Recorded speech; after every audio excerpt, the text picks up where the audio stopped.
لما حدق له عثمان نور قورة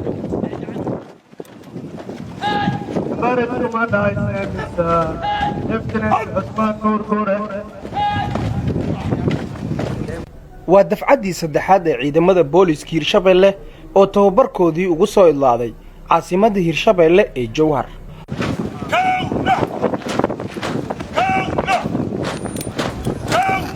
tababarkan waxaa soo xiray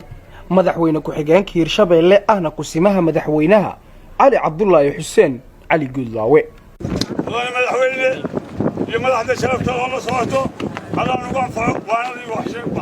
waxyaabihii ay barteen ciidamadii tababarka uga soconayay muddada 3 bilood xarunta Hirshabeelle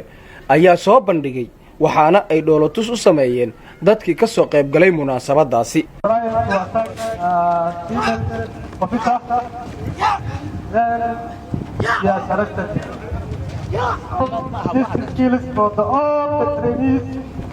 إلا يحكم بيان إسلام مركانا إيران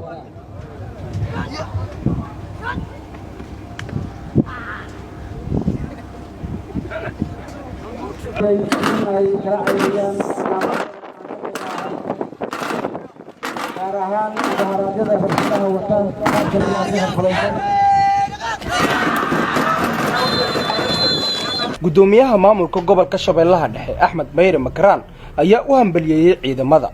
inay dufcadii saddexaad ee dugsiga tababarka ay maanta soo xirmayso waa arrin aad iyo aad loogu faani karo waana arrin aad iyo aad u wanaagsan waxaan rajaynayaa ciidamada ka soo baxay wayna tuseen waxbarashadooda iyo sida ay maaragtay loogu dadaalay waqtina loo geliyay waxaan rajaynayaa inaad maaragtay idinkuna bulshada aad ka timideen ugu adeegtiin hadduu Ilaahay yiraahdo. sidoo kale xasan dhicisow xasan oo ah taliyaha ciidamada booliiska Hirshabeelle ayaa isagana ka hadlay muhiimadda oo aan ka soo xulnay Hirshabeelle labada gobol ciidankaas oo aan ka soo kala xulnay gobolka Hiiraan iyo gobolka Shabeellada Dhexe gobolka Hiiraan waxaan ka soo xulnay laga soo xulay degmada Jalalaqsi degmada Buulaburto degmada Beledweyne Matabaan iyo Farlibaax gobolka Shabeellada Dhexe waxaan ka soo xulnay oo laga soo xulay ayagana degmada Mahaday Warshiiq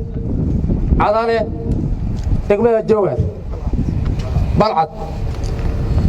ciidankan waxay ka kooban yihiin intaasoo degmo ma aha ciidanku inay soo xuleen shakhsi ama shakhsiyaad waa ciidan dad guddiya loogu talagalay ciidamada inay xulaan. wasiirka wasaaradda amniga xukuumadda Hirshabeelle Maxamed Cabdiraxmaan Khayre ayaa ka hadlay